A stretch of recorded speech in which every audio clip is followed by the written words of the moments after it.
नमस्कार। जन टीवी के उत्तराखंड के इस खास बुलेटिन में एक बार फिर से आप सभी का बहुत स्वागत है। मैं हूं आपके साथ प्रियंका तिवारी। खबरों को विस्तार से जानेंगे, लेकिन उससे पहले एक नजर हेडलाइंस पर।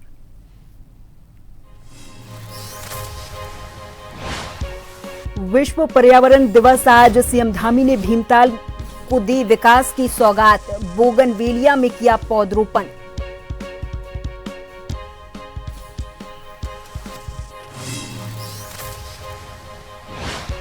केंद्र सरकार के 12 साल पूरे होने पर उत्तराखंड में होंगे कई कार्यक्रम। 5 से 25 जून तक प्रत्येक विधानसभा क्षेत्रों में होंगे प्रोग्राम।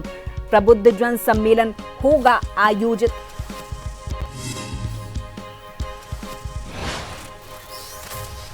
रामनगर में जनप्रतिनिधियों को पुलिस ने लिया हिरासत में। आईएमपीसीएल आयुर्वेद दवा फैक्ट्री को निजी हाथों में सौंपने का विरोध। लोगों को बेल पड़ाव में ही रोका गया। बद्रीनाथ राष्ट्रीय राजमार्ग पर ज्योतिर्मठ के पास टेम्पो ट्रैवलर पलटा। एक महिला की मौत। गाजियाबाद से बद्रीनाथ जा रहे वाहन में सवार थे 18 यात्री। घायलों का इलाज जारी।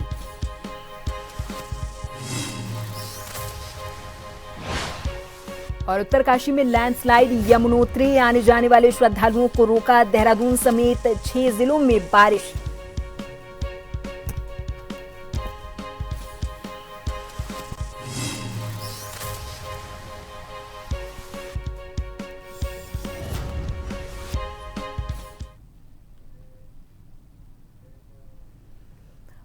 विश्व पर्यावरण दिवस के मौके पर उत्तराखंड के मुख्यमंत्री पुष्कर सिंह धामी ने नैनीताल के भीमताल को विकास की बड़ी सौगात दी है।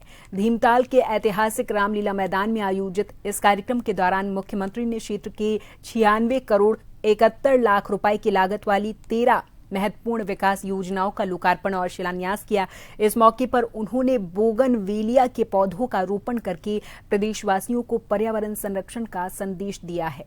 सीएम धामी ने कहा कि सरकार और विकास भी और विरासत भी के मूल मंत्र पर काम कर रही है और ये योजनाएं क्षेत्र की तस्वीर बदल देंगी।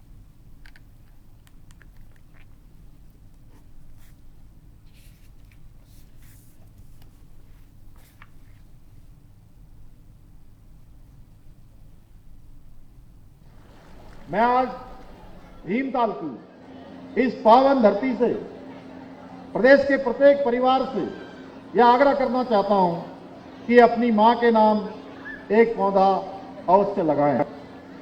लेकिन केवल पौधा लगाना ही पर्याप्त नहीं है कि कई बार हम पौधा लगाते हैं और एक औपचारिकता करके छोड़ देते हैं। उसे वृक्ष बनाना, उसका संरक्षण करना, संवर्धन करना, ये भी हमारी जिम्मेदारी है। क्योंकि पौधा लगाना बहुत आसान होता है, लेकिन उन्हें वृक्ष बनाने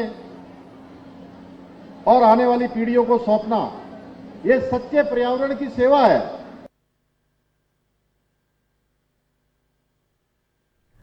विश्व पर्यावरण दिवस के मौके पर विकासनगर न्यायालय परिसर में पौधरोपण कार्यक्रम का आयोजन किया गया। इस दौरान न्यायिक अधिकारियों, अधिवक्ताओं और कर्मचारियों ने फलदार पौधे लगाकर पर्यावरण संरक्षण का संदेश दिया है। इस कार्यक्रम में अपर जिला जज नंदन सिंह राणा, ज्यूडिशियल मजिस्ट्रेट और सचिव जिला विधिक सेवा प्राधिकरण और एसीजेएम अभिषेक श्रीवास्तव ने फलदार पौधों का रोपण किया। इस मौके पर न्यायिक अधिकारियों ने पर्यावरण संरक्षण के महत्व पर प्रकाश डाला और अधिक से अधिक पौधे लगाने का आह्वान किया है।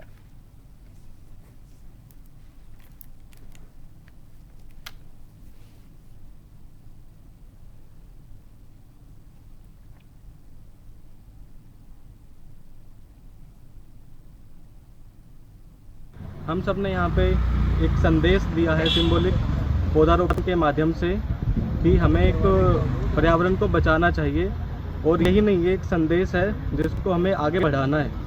पौधा लगाना और उसको हमें केयर करना, ये एक हमारी जिम्मेवारी है जो भारत के संविधान से भी आती है, जो कि फंडामेंटल ड्यूटी आर्टिकल 51A का जी क्लोज कहता है कि हमारा एक कर्तव्य है पर्यावरण को बचाना। और ये स्टेट का भी कर्तव्य है आर्टिकल 48A में, डायरेक्टिव स्टेट DPSP में। केंद्र सरकार के 12 साल पूरे होने पर भारतीय जनता पार्टी 5 जून से 25 जून तक उत्तराखंड की प्रत्येक विधानसभा क्षेत्र में 12 साल बेमिसाल कार्यक्रम कर रही है, जिसमें वो प्रत्येक विधानसभा में प्रबुद्ध सम्मेलन करने जा रही। उसी के साथ ही पूर्व सैनिकों के साथ ही उनका सम्मान किया जाएगा। भारतीय जनता पार्टी के प्रदेशाध्यक्ष महेंद्र भट्ट ने कहा कि ये कार्यक्रम 5 जून से 25 जून तक रहेगा। इस कार्यक्रम में भाजपा गांव-गांव जाकर प्रधानमंत्री मोदी की योजनाओं और विकास कार्यों को जनता के बीच रखने का काम करेगी। इसको लेकर तैयारी पूरी है। इसी के साथ उन्होंने ये कहा कि प्रदेश के सभी सांसद, विधायक और पूर्व मुख्यमंत्री 24 घंटे विधानसभा प्रवास पर रहेंगे।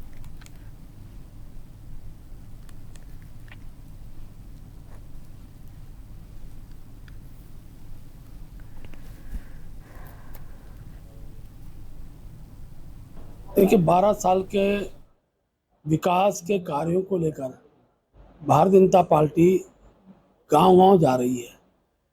उसके लिए हमने विस्तृत कार्यक्रम कार्य योजना तैयार की हुई है, जहां विश्व पर्यावरण दिवस 5 जून का से हम लोग अपना कार्यक्रम प्रारंभ करेंगे और 25 जून आपातकाल का जो दिन है, उस दिन तक के कार्यक्रम चलेंगे।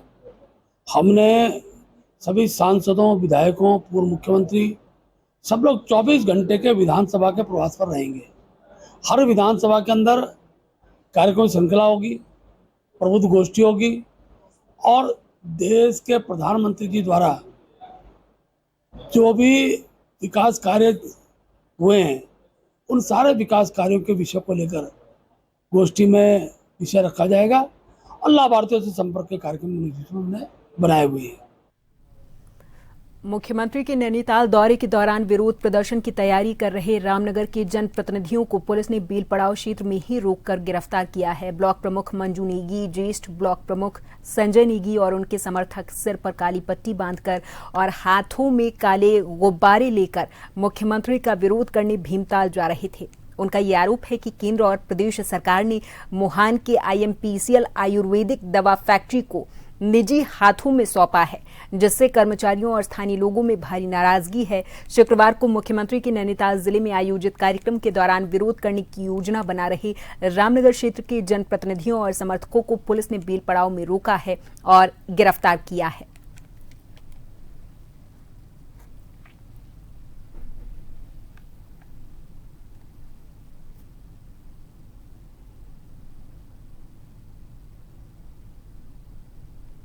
मोहान की जो हमारी अस्मिता थी, मोहान में जो आयुर्वेदिक फैक्ट्री है IMPCL, उसको इस सरकार ने बेचने का काम किया है। केंद्र की सरकार ने बेचने का काम किया है, जिसको लेकर 1 तारीख से लगातार कर्मचारी संघ हड़ताल पे है और लगातार हम लोगों ने उनका सहयोग किया। और आज हम अपनी बात रखने के लिए और मुख्यमंत्री जी ने जो चुप्पी साध रखी है, जो केंद्र सरकार ने इस फैक्ट्री को 121 करोड़ में कौड़ी के भाव बेच दिया है, उसको जो है वापस लेने की मांग को लेकर मुख्यमंत्री जी से का विरोध करने हम भीमताल जा रहे थे। लेकिन आप देखिए पुलिस की तानाशाही। हम यहाँ से सैकड़ों साथियों के साथ जब निकल रहे थे तो रास्ते में भारी पुलिस बल ने जो है हमें जो है गिरफ्तार कर लिया वहाँ से। आज लोकतंत्र में अपनी बात को रखने का अधिकार भी जो है यहाँ की जनता को नहीं है।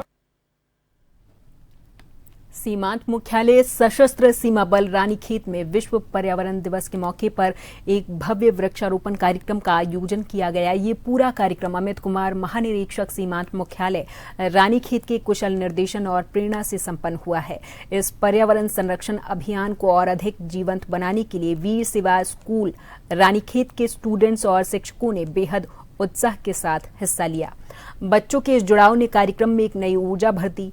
इस मौके पर परीक्षित बेहर, उप महानिरीक्षक ने स्कूल के स्टूडेंट्स और बल के जाबाज जवानों को संबोधित किया है।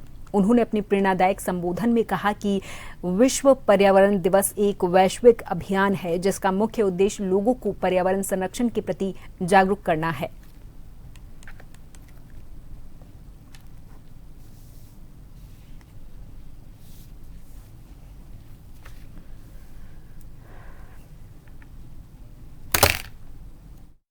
हर साल जो है वर्ल्ड एनवायरमेंटल डे, आप सबको पता है वर्ल्ड एनवायरमेंट डे मनाया जाता है। तो इसी ओकेशन को मार्क करने के लिए हम लोग यहाँ पर एक ये वृक्षारोपण, ये जो प्लांटेशन का ड्राइव जो है किया गया है, जिसमें 200 पेड़ जो है स्कूल के बच्चे जो हैं ये वीर शिवा स्कूल से आए हैं यहाँ पर रानीखेत से, और हमारे संदीक्षा का रिप्रेजेंटेटिव्स भी है। संदीक्षा मतलब एसएसबी का जो वेलफेयर लेडीज़ का वेलफेयर एसोसिएशन, और हमारे जवानों को द्वारा ये 200 पेड़ लगाए गए। रामनगर के अलग अलग इलाकों में बिजली के स्मार्ट मीटरों का लगातार विरोध बढ़ता जा रहा। कई जगहों पर स्मार्ट मीटर लगाने के दौरान विभागीय टीम को विरोध का सामना भी करना पड़ा। वहीं नगर के कुछ इलाकों में जहां पर स्मार्ट मीटर लग भी चुके हैं, लेकिन शुक्रवार को एक बार फिर से रामनगर के पंपापुरी इलाके में घरों में स्मार्ट मीटर लगाने पहुंची विभाग की टीम को भारी विरोध का सामना करना पड़ा। तो वहीं टीम को विरोध के आगे आज एक बार फिर से बेरंग लौटना पड़ा है। इससे पहले 4 बार टीम स्मार्ट मीटर लगाने यहां पहुंची थी, लेकिन लोगों के हंगामे के बाद मीटर लगाने की कार्रवाई नहीं हो पाई थी। मीटर लगाने के विरोध में लोगों ने सरकार के खिलाफ जमकर नारेबाजी की और वहीं महिलाओं ने विभाग की कार्रवाई का विरोध जताया है। लगातार रोज आ रही है और रोज लगातार विरोध कर रहे हैं लोग कि यहाँ पे मीटर नहीं लगने चाहिए। परसों भी आए, इनका कनेक्शन काटा मंडाल जी का, वो कनेक्शन काट के वहाँ बच्चे छोटे छोटे ऐसे बच्चे थे, बच्चों को 5 घंटे तक इनने मानसिक उत्पीड़न किया। हमने उसका विरोध किया। आज फिर ये मानसिक उत्पीड़न कर रहे हैं लोगों का बार बार आके। जनता नहीं चाह रही है मीटर लगाना, ये जबरदस्ती लगा रहे हैं, कनेक्शन काटने की बात कर रहे हैं, नोटिस लगाने की बात कर रहे हैं। तो हमने कहा आप लगाइए, और जगह लगाइए, तो आप और जगह लगा लेंगे, हम भी लगाएंगे, लेकिन पहले उसका देखेंगे बिल कैसे आ रहे हैं। लोगों में थोड़ा स्मार्ट मीटर के प्रति थोड़ा दिग्भ्रांतियाँ हैं, उसको मैं खुद बताने के लिए आज आया था कि मतलब मीटर में विरोध किस वजह से है। हम तो ये कर रहे हैं कि जो आपके पुराने मीटर रखे हैं उस मीटर को भी आपके क्षेत्र में ही आपके घर पे ही छोड़ देते हैं। जितनी भी आपकी उसमें रीडिंग है जो आपको नोट करके जब आप संतुष्ट हो जाएंगे पुराना मीटर तब हटाएंगे। वो 6 महीने, 1 महीने, 2 महीने ऐसे चेक मीटर आपके वहाँ रखा ही रहेगा। लोगों में भ्रांतियाँ हैं कि स्मार्ट मीटर बिल तेज आ रहा है, लेकिन हम कह रहे हैं कि स्मार्ट मीटर मैंने जनपद में 77,000 मीटर हमारे लग चुके हैं। अभी तक एक भी शिकायतें फास्ट चलने की शिकायतें हमें प्राप्त नहीं हुई है। जहाँ भी लोगों को डाउट था कि बिल मेरे ज़्यादा आ रहे हैं, वो हमने चेक मीटर लगाया, उनका समाधान किया। वो मेरे पास ऑन रिकॉर्ड है, आप कोई भी लोग मेरे से कभी भी ले सकते हैं। चंपावत में अब गलत तरीके से वाहन खड़े करने पर चंपावत पुलिस की ओर से कार्रवाई की जाएगी, जिसके लिए पुलिस विभाग की ओर से 2 नई बुलेट वाहनों को हरी झंडी दिखाकर रवाना किया गया है। ये दोनों बुलेट वाहन यातायात व्यवस्था को बनाए रखने और दुर्घटना के समय घायलों की मदद करने में काफी मददगार साबित होंगी। साथ ही बुलेट में सवार पुलिसकर्मी पर्यटकों के लिए भी सभी प्रकार की यातायात व्यवस्था में सहयोग करेंगे। शुक्रवार को एसपी चंपावत ने पुलिस लाइन चंपावत से इन दोनों बुलेट वाहनों को हरी झंडी दिखाकर रवाना किया, जिसमें से एक वाहन जिले के मैदानी इलाके टनकपुर और बनवसा, जबकि दूसरा वाहन पर्वतीय क्षेत्र चंपावत और लोहाघाट में काम करेगा। एसपी चंपावत रेखा यादव ने उस पर बताया कि ये बुलेट वाहन यातायात व्यवस्था में काफी महत्वपूर्ण भूमिका निभाएंगे।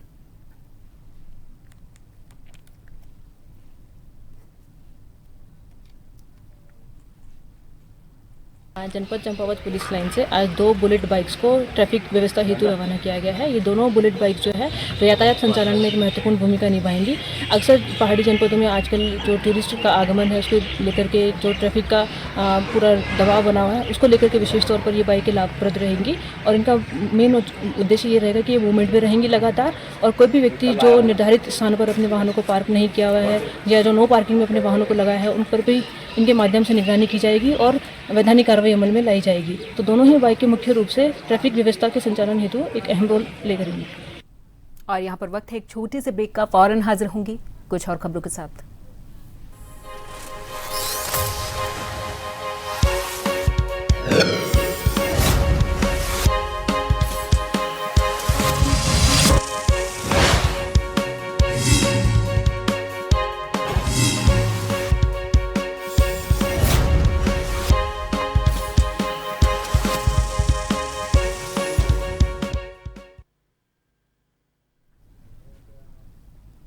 विकासनगर में आसन कंजर्वेशन रिजर्व के प्रतिबंधित इलाके में अवैध खनन और भंडारण के खिलाफ कार्रवाई करने पहुंची वन विभाग की टीम को भारी विरोध का सामना करना पड़ा है। उप प्रभागीय वनाधिकारी राजीव नयन नौटियाल की ओर से नोटिस का जवाब न मिलने पर टीम ने स्टोन क्रशर और आरबीएम भंडारण केंद्र को सीज किया है। इस दौरान कुछ लोगों ने कार्रवाई का विरोध करते हुए अधिकारियों के साथ तीखी बहस की। वन विभाग ने पुलिस और प्रशासन से पर्याप्त सहयोग न मिलने के बावजूद कानूनी औपचारिकताएं पूरी करते हुए सीज करने की कार्रवाई को अंजाम दिया है।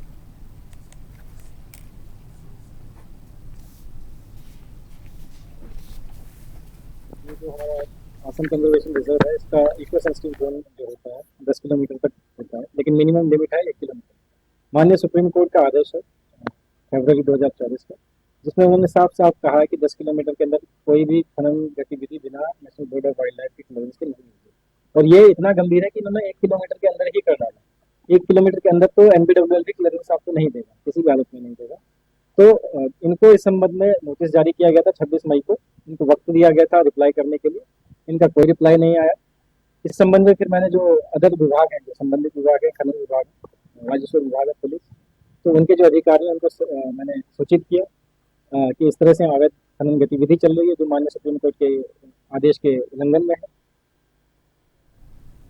रानीखेत विधानसभा क्षेत्र के ककलासो गांव के जीनापानी में आयोजित भव्य रामलीला मंचन में पूर्व ब्लॉक प्रमुख और जिला पंचायत मेंबर घन सिंह रावत ने हिस्सा लिया है। इस दौरान उन्होंने भगवान राम के दर्शन करके आयोजकों और क्षेत्रवासियों को शुभकामनाएं दी। रावत ने कहा कि रामलीला भारतीय संस्कृति, परंपरा और आदर्शों का जीवंत स्वरूप है, जो कि हमारी सांस्कृतिक विरासत को जीवित रखने में महत्वपूर्ण भूमिका निभाती है। उन्होंने कार्यक्रम के सफल आयोजन के लिए स्थानीय ग्रामीणों के प्रयासों की सराहना की है।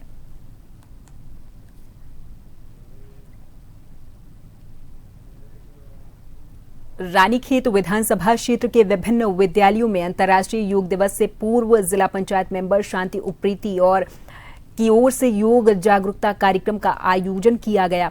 अभियान के तहत जैना और लोधिया खान इंटर कॉलेज में योग शिविर आयोजित करके स्टूडेंट्स को विभिन्न योगासन और प्राणायाम का अभ्यास करवाया गया। शांति उप्रेती ने इस दौरान कहा कि बदलती दिनचर्या और बढ़ते स्क्रीन टाइम के कारण बच्चों में तनाव और मोटापा जैसी समस्याएं बढ़ रही हैं, जिससे बचाव के लिए योग बेहद जरूरी है। वर्तमान समय में योग का जिस तरह आजकल हम सभी लोगों की दिनचर्या है या हमारा जीवन शैली जिस तरह की हो चुकी है, उसको अगर देखते हैं तो आज के वर्तमान काल में योग बहुत जरूरी है। योग शारीरिक रूप से, मानसिक रूप से आपको मजबूती देता है और आपकी मानसिक एकाग्रता को बढ़ाने का कार्य करता है। रुड़की में किसानों की विभिन्न मांगों को लेकर किसान मजदूर संगठन सोसाइटी ने ज्वाइंट मजिस्ट्रेट के माध्यम से मुख्यमंत्री धामी को एक ज्ञापन सौंपा है। सोसाइटी के राष्ट्रीय अध्यक्ष महक सिंह सैनी ने इस पर कहा कि उत्तराखंड सरकार को भी यूपी की तर्ज पर किसानों की सिंचाई के लिए बिजली और पानी की बिल्कुल मुफ्त उसे करना चाहिए। राष्ट्रीय उपाध्यक्ष चौधरी सैदपाल ने चेतावनी दी और कहा कि मांगे जल्द पूरी न होने पर किसान आंदोलन के लिए मजबूर हो जाएंगे।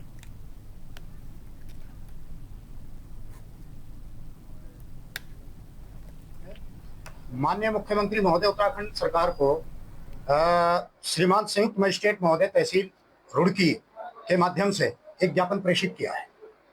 इस ज्ञापन में हमने मुख्यतः 2 मांग रखी है। एक मांग तो हमारी ये है कि उत्तराखंड को ऊर्जा प्रदेश होने का वास्तविक लाभ यहाँ के किसानों को सिंचाई के लिए मुफ्त बिजली और पानी देकर दिया जाए। दूसरी मांग हमारी मुख्यतः ये है कि उद्योगों को मिलने वाली सरकारी छूट और जमीन के बदले यह शर्त अनिवार्य की जाए कि वे 70% से अधिक स्थानीय बेरोजगार युवाओं को रोजगार देंगे। किसान को अन्नदाता बोला जाता है और लेकिन फिर भी वो बेचारा कितनी मार झेलता है, चाहे वो भगवान की तरफ से, ईश्वर की तरफ से हो, कुदरत की तरफ से हो, चाहे वो महंगाई की मार हो, वो हर तरफ से मार ही झेलने के लिए बना हुआ हो। लेकिन उत्तराखंड की सरकार से हमारा यही निवेदन है कि आज जो हमने ज्ञापन दिया वो ये है कि भी किसान को जो सिंचाई के लिए बिजली और पानी वो फ्री किया जाए।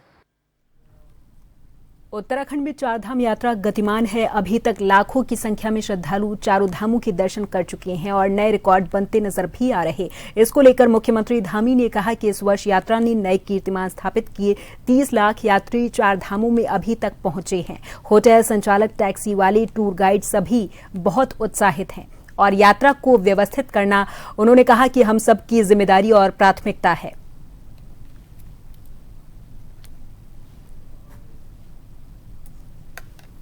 यात्रा ने अपने नए कीर्तिमान स्थापित किए हैं, नया रिकॉर्ड स्थापित किया है। 30 लाख यात्री 4 धामों में आ गए हैं और भी जो हमारे अन्य स्थान हैं उन स्थानों पर भी बड़ी संख्या में आ रहे हैं।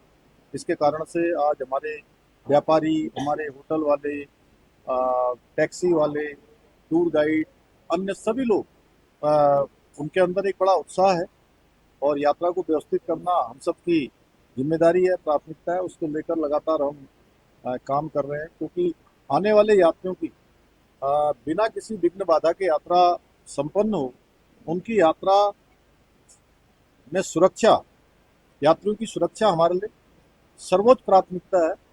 उसको ध्यान में रखते हुए जो होल्डिंग एरिया है वहाँ से लेकर पूरे रास्ते भर, और रात में हमने यह भी तय किया है बैठक करके कि रात्रि को 10 बजे के बाद यात्रा को जहाँ भी लोग पहुँचे हैं उन्हीं स्थानों पर होल्ड कराया जाए, शहरों में या जो नज़दीक जहाँ भी रहने की व्यवस्था हो, क्योंकि आजकल लैंडस्लाइड के भी खतरे हैं। कई जगह पर मौसम भी अचानक खराब हो जा रहा है, इसलिए ये व्यवस्था की है, ज़्यादा यात्रियों को परेशानियों का सामना न करना पड़े। देहरादून से बड़ी खबर सामने आई, जहां आगामी मानसून सीजन में आपदाओं से निपटने के लिए यूकाडा ने अहम पहल शुरू की है। चारधाम यात्रा में संचालित 8 हेली कंपनियों की ओर से कुल 80 घंटे के निःशुल्क फ्लाइंग आवर उपलब्ध कराए गए, जिनका उपयोग एयर रेस्क्यू और राहत कार्यों में किया जाएगा। यूकाडा के सीईओ डॉक्टर आशीष चौहान ने इस पर बताया कि अप्रैल से अब तक 100 से अधिक श्रद्धालुओं को एयरलिफ्ट करके सुरक्षित जगहों तक पहुंचाया गया है। उत्तराखंड के कार्बेट टाइगर रिजर्व ने विश्व पर्यावरण दिवस पर प्लास्टिक प्रदूषण को कम करने के लिए नई पहल शुरू की। अगले पर्यटन सीजन से पार्क के अंदर प्लास्टिक की पानी की बोतलें ले जाने की अनुमति नहीं होगी। पर्यटकों को स्वच्छ पानी देने के लिए कांच की बोतलों के इस्तेमाल पर जोर दिया गया। सैलानी एंट्री गेट पर रिफंडेबल भुगतान करके कांच की बोतल ले सकेंगे और यात्रा के बाद उसे लौटाकर राशि वापस पा सकेंगे। इस संबंध में हम लोगों ने अपने टेंडर डॉक्यूमेंट में या जो बिड की गई थी उसमें एक क्लॉज रखा गया था, जिसमें 10 आवर्स पर कंपनी हम लोग इस तरीके के मिसलेनियस जो टास्क होते हैं हमारे पास में या इमरजेंसी सिचुएशन होती है, मेनली जिसमें अगर हम बात करें तो कार्डियक अरेस्ट होना है या किसी भी किस्म की हाई ऑल्टीट्यूड से रिलेटेड इश्यूज़ या एज्ड लोगों को कई बार मेडिकल इमरजेंसी में हमें वापस नीचे लाना होता है हाई ऑल्टीट्यूड एरिया से, तो इस संबंध में ये बहुत क्रूशियल रोल प्ले करता है और कहीं ना कहीं अभी भी अगर हम बात करें तो कई सारे लोगों की जान बचाने में इन आवर्स का एक महत्वपूर्ण योगदान है। केदारनाथ से और बाकी उत्तराखंड के जितने भी इलाके जहाँ से चारधाम चल रही है और हेलीकॉप्टर्स की अवेलेबिलिटी बराबर बनी हुई है, तो जितने भी लोग हैं जो किसी कारणवश से बीमार पड़ रहे हैं या उनको जल्दी से हॉस्पिटल की ज़रूरत पड़ती है, तो उनको वहाँ हिली एरिया से और केदारनाथ जैसी जगह से उतारा जा रहा है और ताकि उनको सही जगह समय से पहुँचाया जा सके। तो पिछले 1 साल के अंदर करीब 200 से ज़्यादा इवैक्यूएशन हो चुके हैं और इस साल केदारनाथ धाम चारधाम से शुरू होने के बाद में कम से कम 100 के करीब इवैक्यूएशन किए गए हैं। और इसी के साथ इस बुलेटिन में फिलहाल के लिए मेरे साथ बस इतना ही। आप देखते रहें जन टीवी। नमस्कार।